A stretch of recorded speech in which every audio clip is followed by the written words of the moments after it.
What's up guys? Welcome to my very first pitch video. I know on my banner it says that I do rewrites, pitches, and video essays, but this is the first pitch video that I've finally been able to make because I'm just incompetent and I hate myself. Just kidding. Anyways, I've been sitting on this idea for years now, and I thought it'd be a cool concept to share with you guys. So you know how Hollywood seems to really be cashing in on cinematic universes right now? We have the Marvel Cinematic Universe, the DC Extended Universe, the Monsterverse, the Fast and Furious Cinematic Universe, and a handful of other cinematic universes that died right out of the womb, like King Arthur Legend of the Sword and 2017's The Mummy. Now, I agree that not every franchise out there works as a cinematic universe, but what if Hollywood made a cinematic universe that was just live-action adaptations of classic 80s cartoons and combined them all into one shared universe? Now, I know getting the film rights to all of these different IPs would be a monumental task, legally speaking, and that's probably why it would be impossible for this cinematic universe to ever exist. But if one studio was able to get all of the film rights and they actually pulled it off and made some quality adaptations, then this series would be one hell of a ride, especially since a lot of 80s trends are resurfacing right now in modern American culture. So with that being said, here's what I think would be a really cool way to approaching this 80s cinematic universe if it was ever able to exist. Out of all the cartoon shows that existed back in the 80s, I picked out the shows that I think were the least tacky and have the most potential of succeeding in a live action medium. So, that includes the Transformers, He-Man, Teenage Mutant Ninja Turtles, G.I. Joe, Thundercats, Voltron Defender of the Universe, Street Sharks, She-Ra, and Silverhawks. Now I know shows like Dino Vergers and Tiger Sharks also have the potential of being adapted well to a live action format, but to me these shows seemed even more of a niche than the rest of the 80s shows, and they weren't really popular back when they were on the air, and they didn't get half the attention that their predecessors did. So that's why I don't think these particular shows are strong enough to stand on their own, and I would probably want to find ways to incorporate them as cameos into other properties like TMNT or something like that. For the overall structure of this series, I'd want to stick with giving each of the most popular franchises their own trilogies. So He-Man would have his own trilogy, and so would the Ninja Turtles, Thundercats, Transformers, G.I. Joe, and Voltron. For the other franchises like She-Ra, Silverhawks, and Street Sharks, I'd actually want to hold off on introducing them right off the bat, and I'd rather wait to introduce them as new additions in the future phases, and only give them about 1 or 2 films each depending on how well they get received by the audiences. Which brings me to my next point. How am I going to organize and structure this cinematic universe? Honestly, Marvel Studios isn't perfect at all, but one of the many things I think they got right about their cinematic universe was how they paced and structured their movies into phases that all culminated into crossovers. And I'd want to do the same thing with this cinematic universe, except apply the rule of 3 to it. So, what that means is I would want to have 3 phases total, and each phase would, tonally speaking, be just like the 3-act structure traditionally seen in storytelling. In phase 1, you introduce your setting, establish your characters, and you generally have a lighthearted tone as you begin the adventure and start to get the audience acquainted with the story and the rules of this world. Phase 1 is where you're going to have all of your origin movies. So then in phase 2, that's where the tension really starts to crank up and the characters find themselves in more desperate situations, and they have to start navigating through higher stakes in their sequels. It's also here at the climax of Act 2 that the protagonists hit their lowest low, and this is where the tone gets pretty bleak. There seems to be no hope as darkness wins and the light is vanquished. So then you move forward to phase 3, and that's where the tension reaches its breaking point. As the protagonists pull themselves up out of the pit, they get their act together, and they make a comeback to save the day in the final installment of their story. This is where the tone hits its most triumphant note, and this is also where the story starts to wind down. And after all the obstacles have been overcome and all the lessons have been learned, the surviving characters all go their separate ways and return home as changed people. So just like the MCU, I'd want each 80s phase to consist of a bunch of standalone films, and then that phase will finish off with some kind of team up as 2 or more franchises start to cross over with one another until we eventually build up to our grand finale, and all of the heroes will join forces to take down the franchise's overarching antagonist. After studying each of the villains in the 80s shows, the character that I think works the best as the overall big bad for this 80s CU is Unicron the Chaos Bringer. Being a giant transformer who goes around eating planets, Unicron really seemed to be the only villain who truly outmatched all the other bad guys, and he would actually pose a big enough threat to the universe that it would prompt an alliance between all of our characters, even though they're from totally different corners of the galaxy. So kinda like how gathering the Infinity Stones and stopping Thanos was the overarching conflict in the MCU, I want the overarching conflict in this 80s CU to be about uniting the galaxy and stopping Unicron's second coming. So here's how my proposed Phase 1 would look like. We start off with He-Man. This He-Man trilogy would definitely be one big coming-of-age story for Prince Adam, and I'd want to pull inspiration from both the original 80s cartoon and the show's 2002 reboot, since I think it did a pretty decent job at modernizing the He-Man mythos and making it a bit more streamlined than its predecessor did.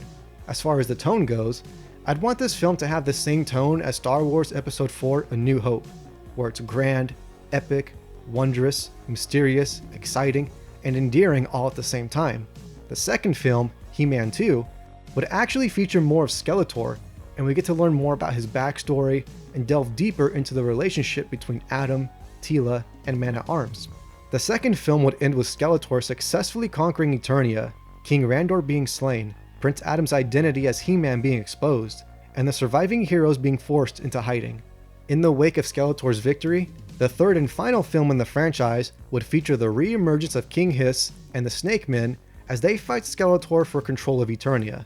Meanwhile, He-Man and his colony of fugitives will team up with Zodak to make a comeback and reclaim the throne of Eternia. The end of the trilogy will feature Prince Adam being crowned King of Eternia, he and Teela openly confessing their feelings for each other, both the Snake Men and Skeletor's horde being vanquished, and Skeletor himself being the sole survivor of the bad guys as he flees into the wild to hide as a hermit. Next in line is the first Thundercats movie, and just like my He-Man trilogy, I want to pull inspiration from the original 80s Thundercats cartoon, but also pull some influence from the reboot that aired on Cartoon Network back in 2011. Personally, I'd like to see this version of Thundercats follow more along the lines of The Lord of the Rings, like the 2011 reboot did, where it took its fantasy world building seriously, maintained a dark and gritty tone, but also had really positive, hopeful, and beautiful themes about home, family, sacrifice, and love. The first film can start off with the fall of Thundera at the hands of Mum-Ra, the exile of the Thundercat species, and the quest for the Book of Omens. The second film can introduce more characters joining our original ensemble of heroes, like Pumaira, Bengali, and Linkso, as well as maybe a new secondary antagonist in the form of Groon. Then the final film in the trilogy can focus on the Thundercats restoring their lost kingdom of Thundera by finding the gyrosphere. I think it would be really cool if the moral messages of this trilogy really focused on leadership, identity, self-acceptance, and learning to let go of the past in order to accept the present. I think it would be interesting to draw some inspiration from Moses and the Book of Exodus when it comes to Lion-O's character arcs and the journey that the Thundercats have to go through in this series. Next on the roster, we have the Teenage Mutant Ninja Turtles. And to help differentiate this installment from the other TMNT films that exist, I'd want to give this film the subtitle Blood Brothers. For the story of this entire trilogy, I'd pretty much want to adapt the IDW comics that were first released back in 2011, because those comics perfectly embodied the philosophy, fresh but familiar. The second film would be based off of the City Fall story arc, and the third and final adaptation would be based on the Northampton and New Mutant Order comic book arcs. If you guys don't know about those comics, then you should definitely go check them out. And coming up right after TMNT, we have the G.I. Joe franchise. For this G.I. Joe trilogy, I'd want to adapt the Marvel G.I. Joe comics that were written by Larry Hama, because not only were they the most realistic in terms of how the military was portrayed, but it was also critically acclaimed for how well Larry Hama handled all of the characters and their arcs. For this first movie, I'd want to adapt the comic Operation Lady Doomsday. Then for the second movie, I'd want to adapt the Civil War comic. And lastly, I'd want to adapt World War III for the third and final film. For obvious reasons, G.I. Joe would be the most grounded and realistic franchise in this cinematic universe, and they would pretty much just be gritty, down-to-earth war movies. Now for the Transformers trilogy on the other hand, that would be a little different because the first movie would be something of a prologue, where it's a CGI live-action animated film that focuses just on the war for Cybertron, chronicling the birth of the Autobot and Decepticon armies, the rise of Megatron, and the start of the Civil War. The sequel, known as the Golden Age, would focus more on the Autobots after their arrival on Earth, and they'll be trying to restore the broken lineage of the 13 primes as they search the cosmos for any surviving primes who have gone MIA. Then the third and final film will focus on the restoration of Cybertron, the rebirth of the primes, and the impending arrival of Unicron. Now the Voltron trilogy would be something special because growing up as a teenager, I remember watching all of those cheesy Power Rangers TV shows and just thinking to myself that this franchise could have so much potential if it was directed by someone who actually took it seriously. I saw that potential fully realized when I watched the 2016 reboot of Voltron. I mean, we could sit here all day and talk about how much Power Rangers, Voltron, and Gundam rip each other off, but like what I mentioned before with the prior franchises, I think it would be really neat to see this version of Voltron pull inspiration from both the 80s and the 2016 versions of the show, as well as pull some outside influences like Star Trek, Interstellar, and Mass Effect. Personally, I think it would be cool to see this version of Voltron tackle an angle on space exploration, since the main characters are basically space explorers, and that cosmic study is something that was totally absent from both adaptations of the Voltron show. Now for the lesser known series on this list. For She-Ra, I imagine this IP only having 2 films in its series, just because I don't personally see what story there is to tell beyond 2 films. For the first film, you can make it like the Bourne Identity, where brainwashed Adora works for the Horde, gets betrayed, meets her long-lost brother Adam, and goes on a mission to rediscover her true identity and become She-Ra. Then the second film would be a rebellion movie, kind of like the Hunger Games Mockingjay, where She-Ra rises up to become a symbol of hope for the weak. And the film can follow her exploits as she rallies the victims of the Horde into standing up against Hordak and following her in a campaign to remove him from power. I wouldn't want to pull too much from the 2018 reboot of She-Ra, but I can totally see this series spanning out to an entire trilogy if the reaction to the first film was strong enough. Now for the Silverhawks. They're another franchise that I see only having 2 films as well, based solely on their previous popularity as an IP, but like I mentioned with She-Ra, this franchise could very easily turn into a trilogy as well, if there's enough positive feedback to justify it. Now the Silverhawks are basically cyborg policemen, so it's like RoboCop, but in space. Believe it or not, I think the first Guardians of the Galaxy movie would be a great source of reference for this series as far as the production design goes, as well as the chemistry between the main cast of characters. There wouldn't be half as much comedy as there is in Guardians, but the same archetypes would be used. I imagine the plot of the first film focusing on the manhunt for Monstar after he breaks out of prison, and we follow this fledgling group of Silverhawk recruits as they try to set aside their differences to bring this crime boss in. I think the second film is where you'll be able to introduce new Silverhawk characters like Hotwing and Condor. And finally, last but not least, we have the Street Sharks, the wholesome knockoff of the Teenage Mutant Ninja Turtles. You got 4 brothers who go looking for their missing dad and end up being mutated into human shark hybrids, and they now have to look for a cure while also searching for their dad. I actually think you can make Street Sharks really interesting despite its unoriginality by putting a new spin on it. You could do this by having the Street Sharks be Polynesian and focusing more on their heritage and how that plays into the story, as well as delving a little bit deeper into the crime genre by making the Street Sharks an actual street gang. It would give you the opportunity to make this movie the outsiders of this modern generation. Now let's move on to these crossovers that I came up with. So kind of like how each of the Marvel phases ends with an Avengers team-up film, each of the 80s phases will end with a crossover team-up film. So the crossover in phase 1 would be G.I. Joe vs. Transformers. And this would essentially be an adaptation of the comic of the same name.